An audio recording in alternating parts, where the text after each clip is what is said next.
할렐루야, 반갑습니다. 지난 한 주간 동안에 제가 좀 치료를 좀 받느라고 한 주간 동안 방송을 못했습니다.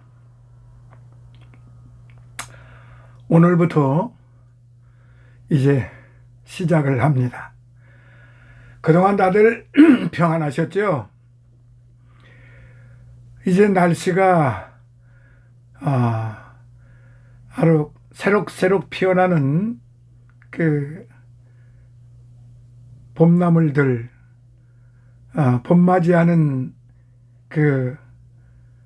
자연의 향기가 물씬 이제 피어나는 그런 시절이 되었습니다. 봄의 교향악이 울려 퍼지는 청라언덕, 이런 노래 기억들 하시죠?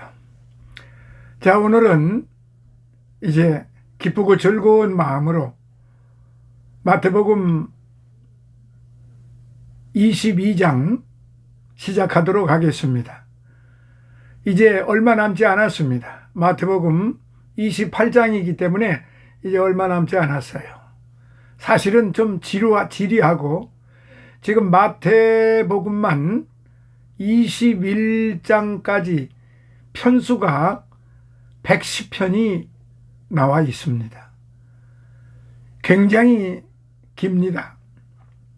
그렇지만은 긴 것이 짜증나고 또 즐거운 것이 아니라 한 구절 한 구절 이 복음서에 들어있는 그 진리를 우리가 새록새록 마음에 새겨가면서 간다는 것이 더 중요한 것입니다.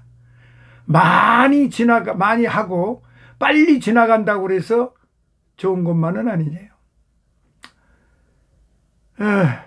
오늘은 22장 메시아 되신 예수님과 세상의 지도자들에 대해서 이제 말씀을 하셨어요. 그래서 오늘 먼저 본문을 22장 오늘 22-1편으로서 1절로부터 14절 혼인잔치의 비유가 여기서 다시 나옵니다. 혼인잔치의 비유. 먼저 본문을 같이 읽도록 하시겠습니다. 예수께서 다시 비유로 대답하여 가라사대 천국은 마치 자기 아들을 위하여 혼인잔치를 베푼 어떤 임금과 같으니 그 종들을 보내어 그 청한 사람들을 혼인잔치에 오라 하였더니 오기 싫어하거늘 다시 다른 종들을 보내며 가로되 청한 사람들에게 이르기를 내가 오찬을 준비하되 나의 소와 살찐 짐승을 잡고 모든 것을 갖추었으니 혼인잔치에 오소서 하라 하였더니 저희가 돌아보지도 않고 하나는 자기 밭으로 하나는 자기 상업차로 가고 그 남은 자들은 종들을 잡아 능욕하고 죽이니 임금이 노하여 군대를 보내어 그 살인한 자들을 진멸하고 그 동네를 불사르고 이에 종들에게 이르되 혼인잔치는 예비되었으나 청한 사람들은 합당치 아니하니 사거리 길에 가서 사람을 만나는 대로 혼인잔치에 청하여 오너라 한데 종들이 길에 나가 악한 자나 선한 자나 만나는 대로 모두 데려오니 혼인잔리에 손이 가득한지라 임금이 손을 보러 들어올세 거기서 예복을 입지 않은 한 사람을 보고 가로되 친구에 어찌하여 예복을 입지 않고 여기 들어왔느냐 하니 저가 유구무원이오늘 임금이 사환들에게 말하되 그 수족을 결박하여 바깥 어두움에 내어던지라 거기서 슬피 울며 이를 갈미 있으리라 하니라. 청함을 받은 자는 많되 택함을 입은 자는 적으니라 라는 말씀입니다. 자, 전과 동일하게 이제 각 구절을 살펴보도록 하겠습니다. 1절 다시 비유로 가라사대 두 아들의 비유와 악한 농부의 비유에서 회개를 촉구하신 예수님께서는 은총에 대한 배반을 가르치시기 위해서 혼인잔치 비유를 말씀하셨어요. 한편 여기서 다시라고 하는 그 단어가 나오는데요. 다시 비유로 가라사대, 그러니까 다시 비유로 말씀을 하셨는데, 여기 다시란 본장의 비유가 전장 21장의 두 비유에 이어 계속됨을 암시하시는 겁니다. 이로 볼 때 이 비유 역시 유대의 종교 지도자들을 대상으로 하여 행해졌음을 짐작할 수 있습니다. 2절, 천국은 마치 같으니 그랬어요. 아들은 교회의 신랑 되신 그리스도를 말하고, 요한복음 3장 29절, 혼인잔치는 그리스도를 주로 고백한 자만이 들어갈 수 있는 메시아 왕국, 곧 천국을 가리킵니다. 이사야서 25장 6절, 55장 1절. 그리고 어떤 임금은 하나님을 나타냅니다. 자기 아들을 위하여 이렇듯 재림주이신 예수 그리스도는 성경에서 종종 혼인잔치의 신랑으로 비유됩니다. 3절, 그 종들을 보내어, 동양의 관습에 따르면 잔치를 베푼 자가 먼저 손님들에게 초청장을 보내고 잔치 준비가 다 되면 종들을 보내어 손님을 모셔오도록 했어요. 여기서 종들은 오직 메시아를 예언하였던 구약시대의 선지자들 및 오신 메시아를 소개한 세례 요한, 12제자, 70인 전도대 등의 복음 역군을 상징한다고 많은 학자들은 그렇게 표현을 하고 있습니다. 청한 사람들, 일찍이 하나님의 선택함을 받았으나 택함받은 자답게 살아가기를 스스로 거부한 유대인들을 가리키는데요. 오기를 싫어하거늘, 여기 싫어하거늘이라는 말이 우쿠 에델론, 그러니까 그 우쿠 에델론이라고 하는 말에서 에델론은 원하다는 뜻의 동사 델로의 미완료 형태입니다. 따라서 이는 초청을 받은 사람들이 계속해서 임금의 초대를 거절하고 있었음을 말해줍니다. 아무튼 그 이유는 명확하지 않으나 이들은 임금이나 그 아들에 대해 내심 탐탁지 않게 생각하고 있었던 듯합니다. 4절, 다시 종들을 보내며 선지자들의 예언과 경고를 저버린 유대인들에게 신약시대의 사도 및 그들의 직계 제자들을 통해 다시 한번 구원의 교회를 베푸시는 하나님의 사랑의 행위입니다. 오찬, 아리스톤이라고 말합니다. 아침과 점심의 중간 시간쯤에 먹는 식사인데요. 유대인들은 하루에 2차례 식사를 했는데 오찬은 가볍게, 그리고 저녁 식사는 만찬으로 즐겼습니다. 그러나 여기서의 오찬은 혼인잔치와 관련되기 때문에 아마 대개 혼인잔치의 시작을 알리는 식사를 가리키는 것 같아요. 유대 사회에서의 혼인잔치는 대개 일주일간 밤낮으로 지속되었습니다. 5절, 돌아보지도 않고, 무관심을 뜻하는 표현이지요. 당시 유대인들이 현실 생활에만 집착했어요. 영혼의 구원 문제에는 관심조차 없었음을 보여줘요. 이 같은 현실 안주의 생활 태도는 하늘 가나안의 소망을 살아가야 할 성도들이 철저히 경계해야 할 부분이라고 하는 것입니다. 6절에 종들을 잡아 능욕하고 죽이니, 유대인들의 핍박을 가리키는 거지요. 요한의 죽음과 예수님의 순환과 죽음을 가리키고 사도들의 순교를 예시한 말씀입니다. 7절, 군대를 보내어 그 동네를 불사른 것이 바로 AD 70년 디도스, 그러니까 티투스입니다. 티투스. 그 디도라고 우리 그 번역에는 그렇게 되어 있죠. 디도 장군이 이끄는 로마 군대에 의해 예루살렘이 진멸당할 것을 예고한 것인데, 이로써 그리스도를 거부한 유대인들에게 1차 심판이 임하였던 것이지요. 8절, 청한 사람들은 합당치 아니하니, 이게 무슨 소리일까요? 선민이라 자처하던 유대인들이 구원에서 제외됐음을 시사하는 표현입니다.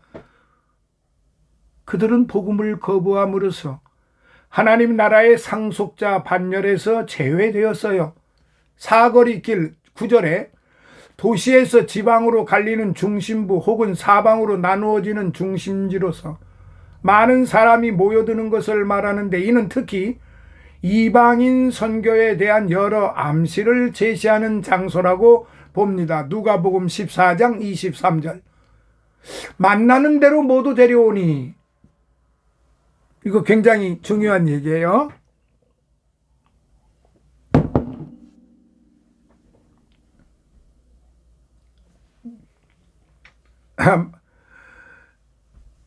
만나는 대로 모두 데려오니 조건이나 자격에 구애됨이 없다는 말이에요. 모든 사람이 하나님의 구원에 초청받게 됨을 뜻하는 겁니다. 그러나 오직 초청에 응하는 자만이 구원받을 자격을 얻게 되는데, 이로써 보편적 선교와 사도행전 10장 28절로부터 29절 제한적 구원의 기틀이 마련이 되었던 것입니다. 11절 손을 보러 들어올세, 세상 심판을 목적으로 임하시는 그리스도의 재림을 가리킵니다. 25장 31절로부터 45절에 이 말씀이 다시 나옵니다. 예복을 입지 않은 한 사람, 예복을 입지 않은 한 사람이 왔어요. 고대 근동에서 예복은 초청자가 손님에게 주는 것으로 창세기 45장 22절, 사사기 14장 12절인데요. 여기서는 그리스도를 믿음으로 말미암는 의와 성결을 뜻합니다. 이사야서 61장 10절. 따라서 예복을 입지 않았으면 천국 잔치에 참여할 준비를 갖추지 못했음을 의미하는 거예요. 12절 친구여, 참 다정하지요? 친구여. 그런데 여기서 부르는 친구여는 좀 다른 것 같습니다. 대개는 친구나 동료를 다정하게 부를 때 사용하는 호칭인데, 흔히 아무런 생각 없이 무심결에 하는 또는 특별한 애정이 없는 자에게도 사용되었습니다. 유구무원이언을 그 친구라고 불러주는데 너는 왜 초청장이 없느냐? 즉 이거예요. 그러니까 이 사람이 아무 말도 못하는 거죠. 그러니까 유구무원이다 이 말이죠. 문자적 의미는 입에 마개를 씌운 것 같이 아무런 응답을 할 수 없는 상태를 지칭함인데, 공의를 판단하시는 하나님의 심판대 앞에서는 감히 변명할 자가 없음을 보여주는 표현입니다. 그러니까 이 땅에서 오늘 현대 21세기 우리가 살고 있는 이 시대 우리 기독인들이 하나님 앞에 우리가 섰을 때에 증명서가 그 소위 승인이 되지 않은 사람은 지금 이 사람과 똑같은 유구무원일 수밖에 없어요. 그러면 승인이 되었다는 말이 뭡니까? 예수 그리스도의 구원의 도장이 찍혔느냐 안 찍혔느냐, 그걸 제가 좀 더 쉽게 말씀드리면 그 말이에요. 예수 그리스도를 통해서, 믿음을 통해서 이 사람이 구원을, 그 죄사함을 받고 구원을 받아 영생을 얻었느냐 안 얻었느냐, 그 승인장이 있어야 되는데 그게 없으면 어떻게 합니까? 이 사람처럼 유구무원이 되고 맙니다. 공의를 판단하시는 하나님의 심판대 앞에 섰을 때를 한번 생각을 해보시지요. 자, 13절 슬피 울며 이를 갈미 있으리라. 바로 유구무원인 사람들이 그 사람들에게 나타날 현상이지요. 슬피 울며 이를 갈미 있으리라. 슬피 울며 이를 갈미 있으리라. 기가 막힌 거 아닙니까? 아이, 천국문에 들어가야 되는데 심판대 앞에 서서 유구무원인데, 그 유구무원이라는 것은 그리스도를 모른다는 거예요. 믿음이 없었다는 거예요. 죄사함을 받지 못했다는 거예요. 구원함을 받지 못했다는 거예요. 영생함을 얻지 못했다는 거지요. 승인장이 없는 거예요. 오늘 저와 여러분들이 깊이 생각을 해야 하는 말씀입니다. 슬피 울며 이를 갈 것인지 아멘 하면서 심판대 앞에서 그 이름을 불러주시면서 천국 문 안으로 들어가는 그런 성도들 되시기를 간절히 축원합니다. 자, 14절 끝으로 청함을 받은 자는 많되 택함을 입은 자는 적으니라. 청함을 받은 자는 많되 택함을 입은 자는 적으니라. 자, 전자와 후자가 어떻게 됩니까? 청함을 받았다는 것은 모두 다 오라고 그런 거 아닙니까? 모두 다 오라고 그랬는데 택함을 입은 자는 적다고 그랬어요. 그만큼 천국문에 들어가는 것이 쉬운 일이 아닙니다. 그런데 또 하나 다시 한번 말씀드리면 이렇게 쉬울 수가 있는 일이 없습니다. 너무나도 쉬운 일입니다. 지금 이 시간에 아직도 예수님을 나의 구세주로 영접하지 못하고 아직도 믿는다고 하면서 10년, 20년, 30년 뭐 평생을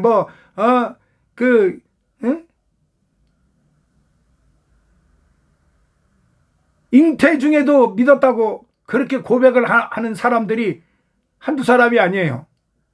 그런데도 그의 생활을 보면은 지금 이 말씀하고는 전혀 딴판으로 신앙생활이라고 자칭하면서 하고 있다는 거죠. 근데 그런 사람들이 너무 많다는 거예요. 청함을 받은 자는 많대. 다 청해서 왔어.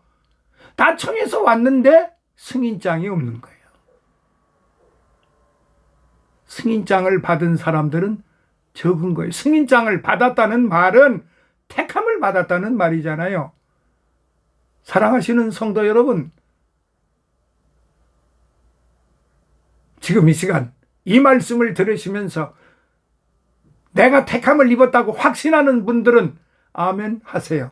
왜냐? 본인이 죄사함을 받고 구원함을 받고 영생함을 얻었다는 확신을 가지고 있기 때문에 아멘 하세요. 우리 성령께서, 우리 하나님께서, 우리 주께서 그 아멘 하는 자들을 지금 불꽃 같은 눈초리로 내려다보고 계십니다. 아니, 여러분, 아직도 주님을 영접지 못한 사람들은 주님은 밤마다 문 열어놓고 기다리고 계세요. 어서 돌아오기를.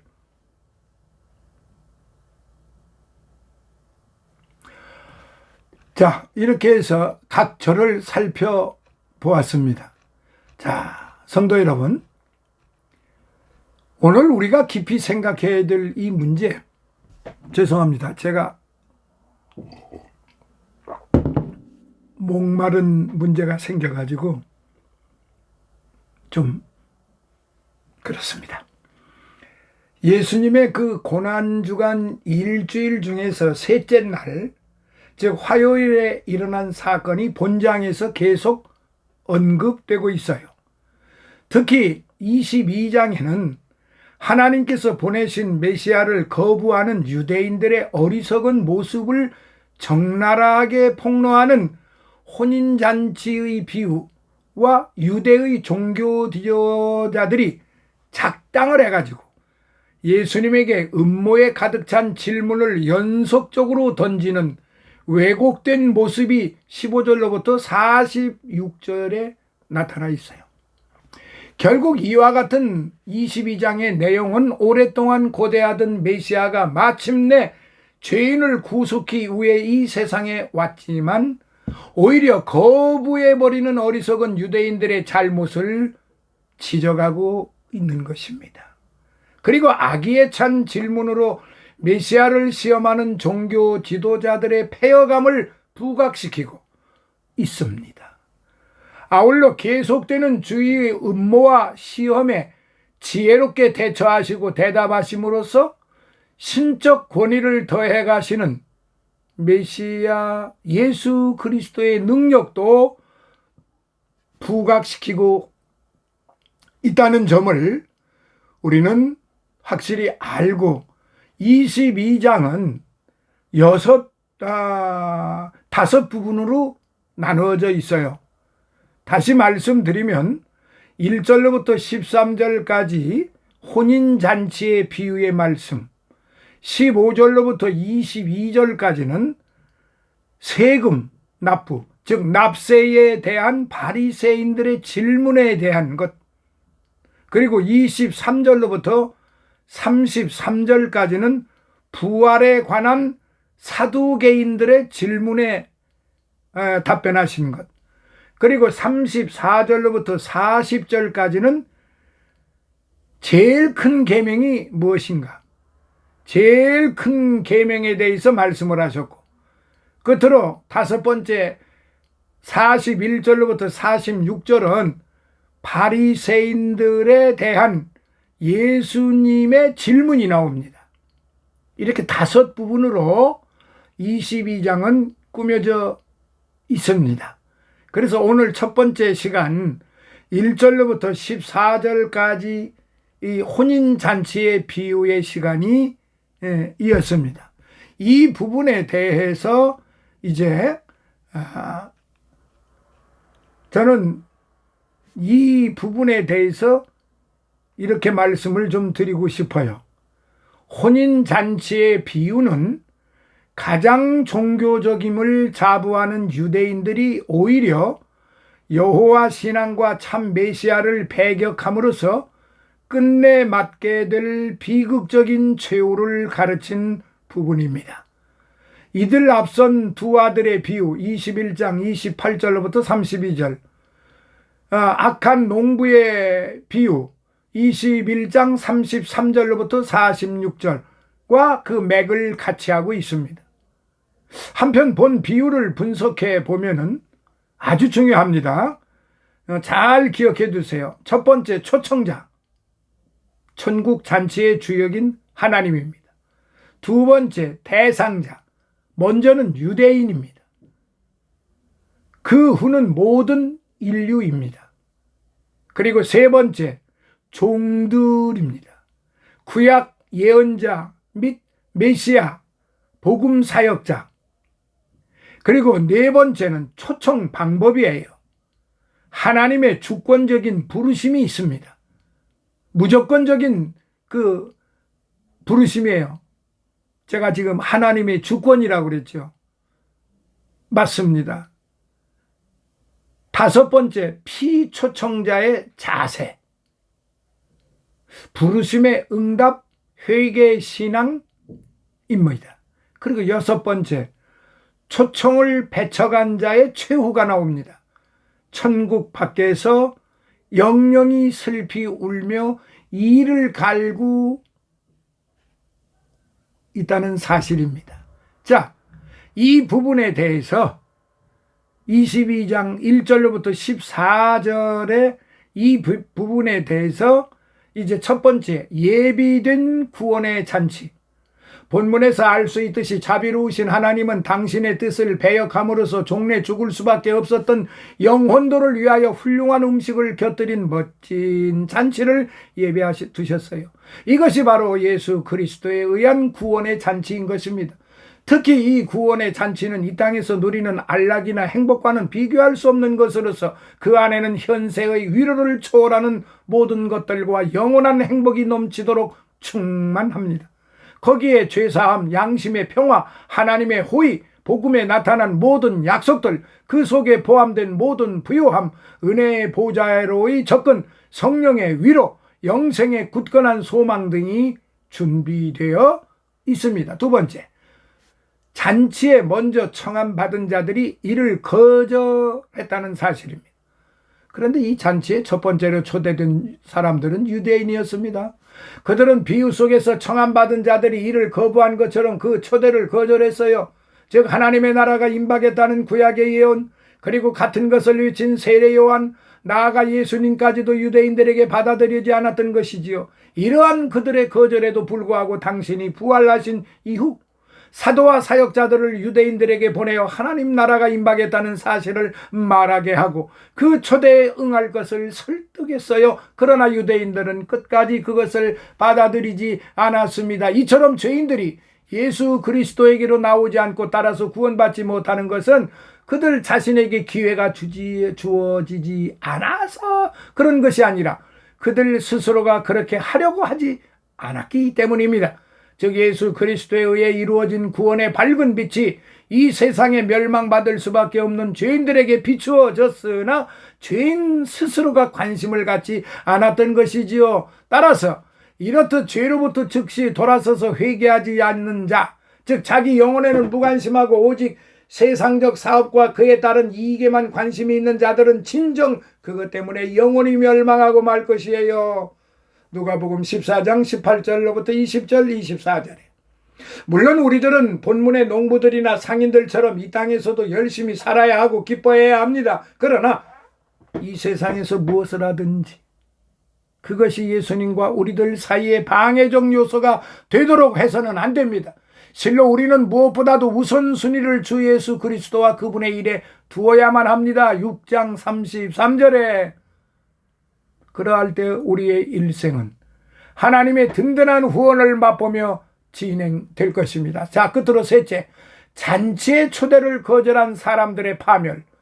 특히 이 한 차원에서 유대와 이스라엘에 대한 전반적인 파멸이 본문의 비유에 잘 나타나 있어요. 즉 그들은 주님의 구원의 초청을 거절했을 뿐만 아니라 그것을 전하는 종들까지 죽이는 무자비함을 보였어요.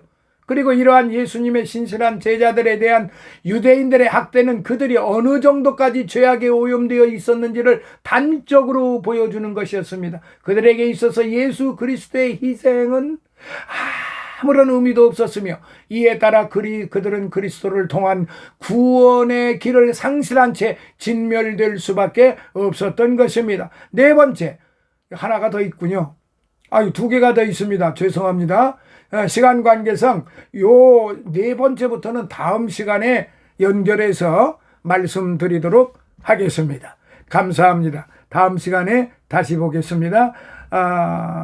마태복음 22장 22-1편을 마치고 다음 시간에는 2편으로 여러분들을 만나 뵙겠습니다. 감사합니다. 할렐루야.